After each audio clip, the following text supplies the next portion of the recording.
Hi friends, egg puffs ഇഷ്ടമില്ലാത്ത ആരില്ലല്ലേ? അപ്പോൾ നമുക്ക് ഇന്ന് എയർ ഫ്രയറിൽ തയ്യാറാക്കി എടുക്കുന്ന ഒരു അടിപൊളി മുട്ട പഫ്സ് ഉണ്ടാക്കിയെടുത്താലോ? ഇതിലേക്ക് ആവശ്യമായ ഫില്ലിങ്ങിനുള്ള മസാല എങ്ങനെ ഉണ്ടാക്കിയെടുക്കുന്നത് ഞാൻ നിങ്ങൾക്ക് പറഞ്ഞുതരാം.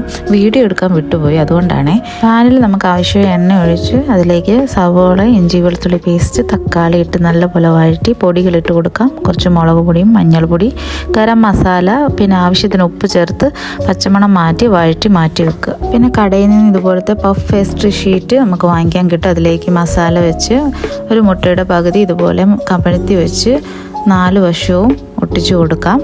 പിന്നീട് ഒരു മുട്ട ബീറ്റ് ചെയ്ത് വെച്ചത് ഒരു ബ്രഷ് ഉപയോഗിച്ച് ഇതേപോലെ മുകളിൽ പുരട്ടി കൊടുക്കാവുന്നതാണ്.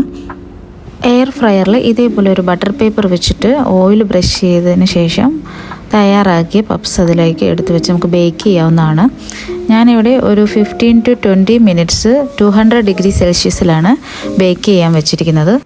ദാ നമ്മുടെ super tasty egg puffs ready ആയിട്ടുണ്ട്. ഇതിൻ്റെ കൂടെ ഒരു കട്ടൻ ചായയും കൂടെ അടിപൊളിയായിരിക്കും. വീഡിയോ ഇഷ്ടമായ ലൈക്ക് ചെയ്യാനും സബ്സ്ക്രൈബ് ചെയ്യാനും മറക്കല്ലേ.